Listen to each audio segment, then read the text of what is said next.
رمضان كريم كريم كريم شهر عظيم عظيم عظيم إن الحمد لله نحمده ونستعينه ونستغفره ونعوذ بالله من شرور أنفسنا ومن سيئات أعمالنا من يهده الله فلا مضل له ومن يضلله فلا هادي له أشهد أن لا إله إلا الله وحده لا شريك له وأشهد أن محمدا عبده ورسوله أما بعد.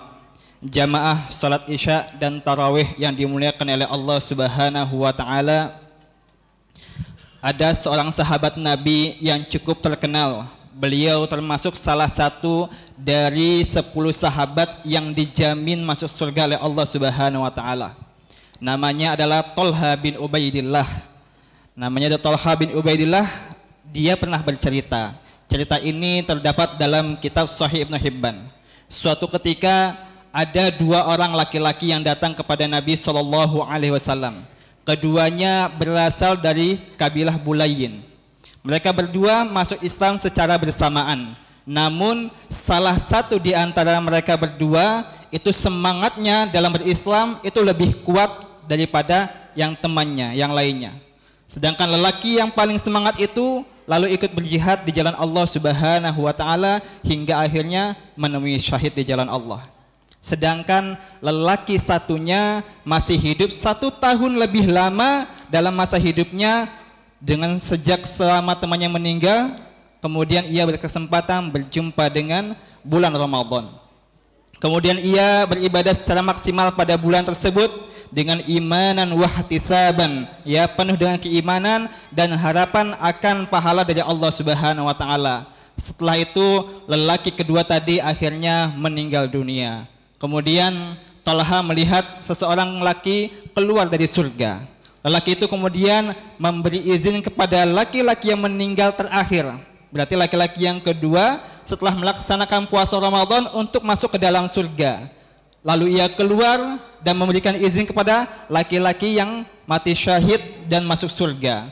Setelah itu laki-laki itu keluar masuk surga tadi mendatangi Thalha. Kembalilah, ini bukan untukmu, kata laki-laki tersebut kepada Thalha. Kemudian Thalha bin Ubaidillah menceritakan peristiwa menakjubkan itu kepada para sahabatnya sehingga berita tersebut sampai kepada Rasulullah SAW. Kemudian beliau pun menyampaikan cerita orang-orang takjub tersebut. Kemudian bertanya, wahai Rasulullah, lelaki yang paling semangat dalam berislam dan mati syahid masuk surga setelah lelaki-laki yang satunya, yaitu lelaki yang kedua, bagaimana bisa? Kemudian Nabi SAW menyampaikan, alaisa qad makatha hadza ba'dahu sanah, bukankah lelaki yang masuk surga terlebih dahulu ini masih hidup lebih lama 1 tahun? Para sahabat menjawab, benar wahai Rasulullah. Kemudian Rasulullah melanjutkan, wa adraka ramadhana fasamahu wa shalla kada wa kada fil masjid fis sanah. Kemudian dalam waktu 1 tahun itu dia berjumpa dengan bulan Ramadan, ia melaksanakan puasa, ia melaksanakan salat dan juga ibadah-ibadah lainnya sepanjang 1 tahun selama sisa hidupnya di bulan Ramadan tersebut. Mereka menjawab, benar wahai Rasulullah. Kemudian Rasulullah bersabda, falama bainahuma ab'adu mimma bainas sama'i wal ardh. Oleh karena itu jauh sekali jarak derajat kemuliaan antara keduanya, lebih jauh dari jarak antara langit dan bumi. Para jemaah sekalian yang dimuliakan oleh Allah Subhanahu wa taala, ada hikmah yang bisa kita ambil dari kisah tersebut, yaitu salah satunya adalah tentang keutamaan bulan suci Ramadan. Para jemaah sekalian, bulan Ramadan yang kita temui ini bukan nikmat buat kita semua yang masih hidup. Karena di bulan Ramadan banyak waktu-waktu mustajab, banyak amalan-amalan ibadah yang bisa kita lakukan, itu dilipat gandakan pahalanya oleh Allah Subhanahu wa taala. Dan doa kita selama kita berpuasa, dari kita sahur sampai kita berbuka, itu mustajab juga. Sehingga jangan sampai di bulan Ramadan ini Allah pertemukan kita dengan bulan Ramadan, nikmatnya bertemu dengan bulan Ramadan, jangan sampai kita keluar lulus dari bulan Ramadan celaka sebagaimana yang diaminkan oleh Rasulullah SAW. Jangan sampai. Mari kita bersama-sama Di 1 pekan ini kita sudah melalui puasa bulan Ramadan, ada kurang lebih 3 pekan kita maksimalkan bulan Ramadan ini. Ingatlah pada saudara-saudaraku, sesungguhnya saudara-saudara kita yang tahun lalu berpuasa bersama kita dan tahun ini tidak ada di alam barzah, ada di alam kubur. Sesungguhnya mereka merindukan bulan Ramadan, tidak sehari, tidak 2 hari, tidak 3 hari, akan tapi minta semalam saja ingin bertemu bulan Ramadan. Karena begitu agungnya, karena begitu mulianya di bulan Ramadan tersebut, maka kita yang masih hidup ini jangan sampai kita lewatkan bulan Ramadan dengan sia-sia. Banyak amalan yang bisa kita lakukan. Di antaranya kita perbaiki sholat kita, yang tadinya masih bolong-bolong. Di bulan Ramadan kita perbaiki sholat berjamaah di masjid. Laki-laki terutama, sunnah muakkadah, sunnah yang ditekankan bagi laki-laki, sholat berjamaah di masjid. Ya, kita latih kita untuk sholat 5 waktu. Di bulan Ramadan juga dianjurkan bagi kita untuk membaca Al-Quran minimal 1 kali khatam di dalam bulan Ramadan. Bisa kita bagi, misalkan kalau berat 1 juz, mungkin sekitar 30-40 menit sekali duduk kalau kita baca. Kalau kita keberatan bisa kita bagi jadi 5. Salat ada 5 waktu. Ada subuh, zuhur, asar, maghrib, dan isya.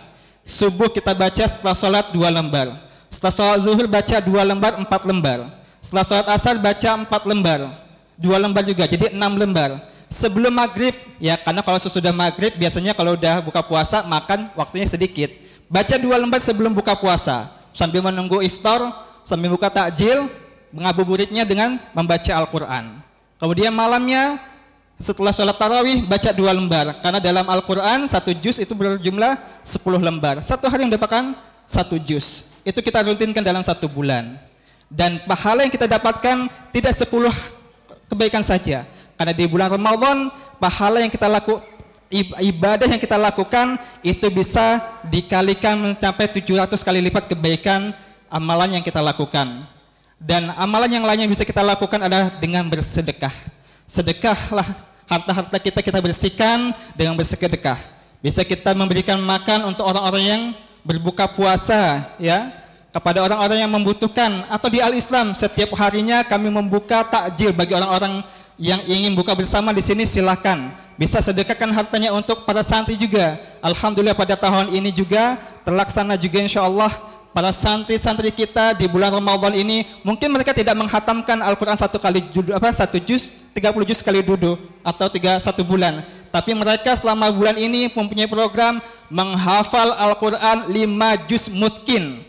Ya, para jemaah sekalian di Al-Islam ini, di pesantren ini, alhamdulillah santri kita tahun ini memiliki program bukan menghatamkan Al-Quran, akan tetapi karena mereka penghafal Al-Quran, maka kita buatkan program daurah 5 juz mutkin. Insya Allah sedekah bapak-bapak yang berikan kepada kami, kepada pesantren ini, itu tidak hanya pahala untuk membuka puasa saja, tapi ketika santri itu membaca Al-Quran, menghafal Al-Quran, murojaah Al-Quran, itu pun pahalanya mengalir kepada bapak-bapak yang memberikan sedekahnya kepada kami atau kepada tempat yang lainnya, berupa rumah Quran ataupun pesantren yang lainnya. Semoga Allah memudahkan hati kita untuk senantiasa menjadikan amal ibadah ini benar-benar murni karena Allah Subhanahu wa Ta'ala, bukan karena ingin dilihat oleh orang lain, bukan ingin dilihat karena kita baik ataupun kita memiliki harta yang banyak, tidak. Tapi jadikanlah amal ibadah yang kita miliki murni hanya kepada Allah Subhanahu wa Ta'ala, mengharap pahala kepada Allah Subhanahu wa Ta'ala, agar kita bisa menjadikan bulan Ramadan ini menjadi bulan yang sangat rahmat dan bisa mengampuni dosa-dosa kita semua. Barakallahu fikum wa ahsanallahu ilaikum. Assalamualaikum warahmatullahi wabarakatuh.